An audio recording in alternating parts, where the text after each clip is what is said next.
Artica atë bukur në kar, me fuqine kësaj zemre do të këndoj.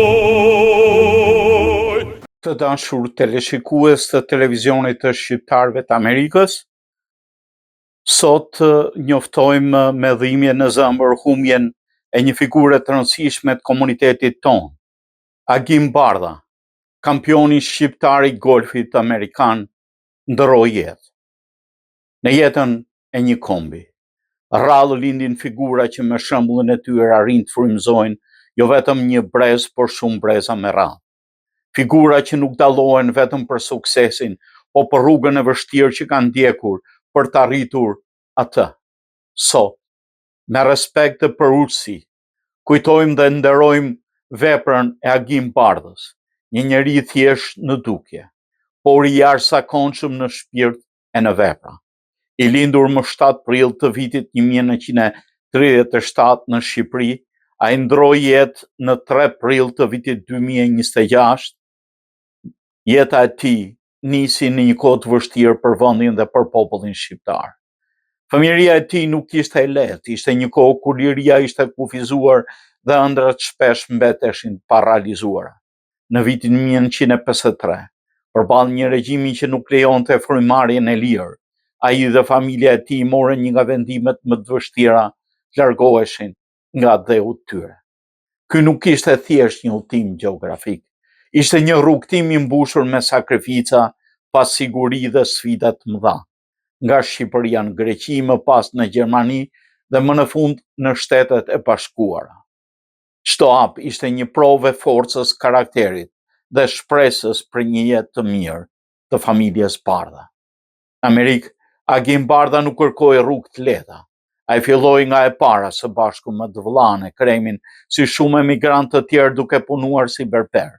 Me përkushtim, disiplinë, ndershmëri, ai ndërtoi një jetë të shenjtë, duke lënë për veten dhe familjen e tij një shenjë në historinë e komunitetit shqiptar. Por brenda tij jetonte një shpirt që kërkonte më shumë, një shpirt që nuk kënaqej vetëm me mbijetesën, po kërkonte të sfidonte edhe vetveten. Përtej sukseseve të tij në botën e biznesit dhe sportit, Agim Bardha ka lënë gjurmë të rëndësishme edhe në fushën e modës dhe estetikës. Me sallonin Bardha, ai jo vetëm ofroi shërbime të nivelit të lartë, po krijoi një hapësirë ku stili, eleganca dhe profesionalizmi u ndërthurën në mënyrë unike. Ky sallon u kthye në një pikë referimi për komunitetin, duke reflektuar vizionin e tij për bukurinë dhe përkushtimin ndaj detajit. Në moshën 29 vjeçare, në një moment që shumë kush do ta konsideronte si të vonuar për të nisur një karrierë sportive, ai mori në dorë për herë të parë shkopin e golfit, pa trajner, pa mbështetje profesionale, pa një rrugë të hapur përpara, vetëm me vullnetin e tij dhe besimin se mund të arrinte diçka më të madhe. Vetëm duke parë se pronari i tij Nino Gjena luante golf, ai u dashurua me golfin, luante dhe stërvitej pa pushim në çdo minutë që kishte të lirë. Dhe pikërisht aty filloi historia e tij e jashtëzakonshme. Me këmbgulje të rrallë, me disiplinë të hekur, Agim Bardha arriti të zhvillojë aftësitë e tij në golf, duke u bërë një lojtar i respektuar në arenën ndërkombëtare. Ai garoi në turne prestigjioze si Senior PGA Tour në Shtetet e Bashkuara, më pas në European Senior Tour në Europë. Në këto gara, ai nuk ishte thjesht një pjesëmarrës, ai ishte një konkurrent i denjë që përballej me lojtarë me përvojë të madhe dhe arriti rezultate të shkëlqyera. Vendosjet e tij në pozicionet më të larta në turne si Scottish Seniors Open janë dëshmi e talentit dhe përkushtimit të tij. Por madhështia e Agim Bardhës nuk qëndron vetëm në rezultate sportive. Ajo që e bën historinë e tij të pavdekshme është mënyra se si arriti këto suksese. Ai nisi vonë, ai ishte autodidakt. Ai nuk kishte privilegjet që shumë të tjerë kishin. Dhe megjithatë, ai arriti të ngrihej në një nivel që shumë kush vetëm mund ta ndërrojë. Jeta e tij është një mësim i madh për të gjithë ne. Një dëshmi se asnjëherë nuk është vonë për të ndjekur ëndra, se pengesat nuk janë fundi i rrugës, po fillimi një sfide të re, se forca e njeriut nuk matet me rrethanat kulin, por me mënyrën se si i përballon ato. Sot, Agim Bardha nuk është vetëm një emër në historinë e sportit shqiptaro-amerikan dhe amerikan. Ai është një simbol i krenarisë shqiptare në botë, një shembull i rrallë i asaj që mund të arrijë një shqiptar me punë, përkushtim dhe besim në vetvete. Ai përfaqëson historinë e mirë e emigrantëve shqiptar që lanë pas gjithçka për të ndërtuar një jetë më të mirë, që me mundin e tyre dhanë emër dhe dinjitet komunitetit shqiptar kudo në botë, si ai dhe vëllai i tij patrioti Ekrem Bardha. Në këtë moment reflektimi, ne nuk kujtojmë vetëm një sportist, ne kujtojmë një njeri që jetoi me dinjitet, që luftoi me ndershmëri dhe arriti me merit. Ne e kemi parë dhe intervistuar atë edhe në fushat e golfit edhe 2-3 vjet më parë. Por le të jetë, jeta e tij një frymëzim për të rinjt, për ata që dyshojnë në vetvete, për ata që mendojnë se është vonë për të filluar. Le të jetë historia e tij një dritë që na udhëheq drejt besimit se gjithçka është e mundur kur nuk dorëzohesh. Dhe ndërsa ne kujtojmë me respekt dhe mirënjohje, le të themi me bindje të plotë, se Agim Bardha nuk ishte vetëm një kampion i golfit. Ai ishte një kampion i jetës, një mik i televizionit ton, lavdi i jetës dhe veprës së tij nga televizioni shqiptarëve të Amerikës.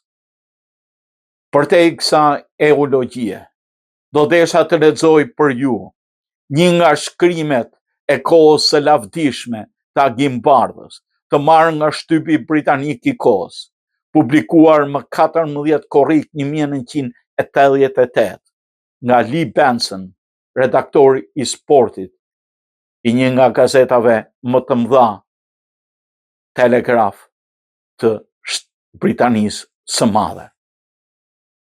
Të dielën e kaluar, përbar raundit final të turneut të GTE Northern Classic në Kenmore, Washington, Agim Bardha, duke luajtur mes pretendentëve të grupit të tretë nga fundi, ju afrua partnerit të tij të lojës dhe i tha: "Prej kohës kur arratisa nga Shqipëria, nuk kam ndjerë kaq shumë emocione në stomak." Arnold Palmer i buzëqeshi me mirë kuptim. Padyshim, rruga nga Shqipëria e izoluar nga komunizmi deri tek Senior PGA Tour në Amerikë është e gjatë, e ndërlikuar dhe plot vështirësi. Një rrugë që Bob Rosberg do ta përshkruante si një goditje e pamundur. Po ja ku është Agim Bardha, i gjatë vetëm 165 dhe 63 kg, dëshmi e gjallë se është e mundur, se mund të arrish këtu nga atje. Këtë javë ai ndodhet në Jeremy Ranch, duke luajtur në Showdown Classic, në ndarjen e tij mes lojtarëve me mbiemra që fillojnë me B, pranë Butch Baird dhe Miller Barber, siç thotë edhe vet, shpresoj të mos zgjohem kurrë nga kjo ëndër. Ai ka fituar tashmë $27,293 këtë sezon. Një shumë e madhe në krahasim me prerjet e flokëve që do vinë të kjo më vonë për të shpjeguar. Vetëm javën e kaluar fitoi $9,625 në Northwest Classic, çeku më i madh në karrierën e tij profesionale. Ai realizoi 71 goditje në raundin final, me më shumë se Arnie Palmer dhe me 70 pikë përfundoi në vendin e 7, vetëm 4 goditje pas fituesit Bruce Crampton. Të thuash se Agimi dhe Arnie ndoqën rrugë të ndryshme për të arritur të njëjtin vend është pak. Kur Palmer u bë profesionist në vitin 1954 dhe nisi një nga karrierat më të mëdha në historinë e golfit, Agimi jetonte në një kamp refugjatësh shqiptar në Greqi, duke nisur jetën e tij drejt lirisë. Agimi e donte vendlindjen, por regjimi komunist i instaluar pas vitit 1944 nga ndikimi sovjetik e kishte shkatruar atë. Në vitin 1953, në moshën 14 vjeçare, ai u arratis bashkë me nënën dhe 3 vëllezërit. Familja kaloi malet drejt Greqisë duke shmangur patrullat kufitare komuniste. Ishte rrezikshme, e pyesin. Rrezikshme? Mendoni se është rrezikshme të ratishesh nga Rusia? Por ishte edhe më keq, përgjigjet ai. Ata ja dolën, pas 14 muesh në Greqi shkuan në Gjermani, ku jetuan 2 vite dhe më pas emigruan në Shtetet e Bashkuara. Agimi u vendos në Detroit dhe filloi punë në industrinë e makinave. Punoi në prodhimin e modeleve Lincoln Mercury të vitit 57, por më pas u pushua nga puna. Në kërkim të stabilitetit u regjistrua në një shkollë kozmetike në Detroit, u diplomua dhe hapi sallonin e tij të flokëve. Për 25 vite, shkruan artikulli, ai punoi si berber, deri në moshën 50 vjeçare kur vendosi të ndiqte golfin. Ai kishte nisur këtë sport në moshën 27 apo 29 vjeçare, pas një operacioni në shpinë detyrohej të linte soccer, futbollin. Shpejt u bë një lojtar i pasionuar, autodidakt, që luante në fundjavë i varur nga loja, por i frustruar sepse koha ishte para. Megjithatë, ai arriti të fitojë disa turne amator në Michigan, u kualifikua 4 herë në kampionatin kombëtar mid amator dhe kësaj here kaloi fazën e presjes, siç quhet. Por golfi mbeti një pasion. Deri vitin e kaluar ku fitoi kampionatin Michigan Mid Amateur dhe Michigan Seniors Open. Shumë njerëz e inkurajuan, 1, 2, 3. Shumë njerëz e inkurajuan të provonte Senior Tour. Njëri prej tyre ishte edhe Chuck Cox, antari i Red Run Country Club në Birmingham, në Michigan, një lojtar me përvojë në Walker Cup dhe Masters. Agimi vendosi ta provojë. Ai mori pjesë në shkollën kualifikuese të PGA në Florida dhe u kualifikua për sezonin 1988 të Senior Tour, duke u renditur në vendin e 9. Çeku i parë profesional ishte $1,000. Ai vendosi çekun në kornizë, e vari në murin e sallonit të tij dhe mbylli derën. Që atëherë, ai udhton në turneun senior duke luajtur krejt as emrave të mëdhenj si Palmer, Casper, Pyre dhe Crampton. Hyjet që dikur i shihte në televizor ndërsa priste flokët. Po kaloi kohën më të bukur të jetës time, thot ai. Nuk kam fjalë për shkruaj se sa mirë më kanë pritur të gjithë. Më ndihmojnë, më japin këshilla, më qetësojnë që të mos bëj gabime. Dhe në këmbim, ai u pret atyre flokët. Kujtoj që ka flok, ai stilon në dhomat e zhveshjes në hotel kudo. Vetëm dje, Bachbert hyri në dhomën e zhveshjes dhe tha: "A nuk mendon se më duhet një qethje?" Po, dukesh pak i çrregullt, i përgjigj Agimi. Ky djalë është i shkëlqyer. Na duhet një berber këtu, tha Bert. Dhe nuk e kishte fjalër për Miller apo Jerry, e kishte për Agim Bardhen, refugjatin shqiptar, që arriti në këtë nivel me shumë mund dhe që nuk ka ndërmend të harrojë kurrë rrënjët e tij, deri në momentin kur dha frymën e fundit. Të dashur teleshikues të televizionit të shqiptarëve të Amerikës, më tej do ndiqni disa intervista të televizionit ton me Agim Bardhen. I përhershëm qoftë kujtimi i tij. Partikat vëmat bukrën ka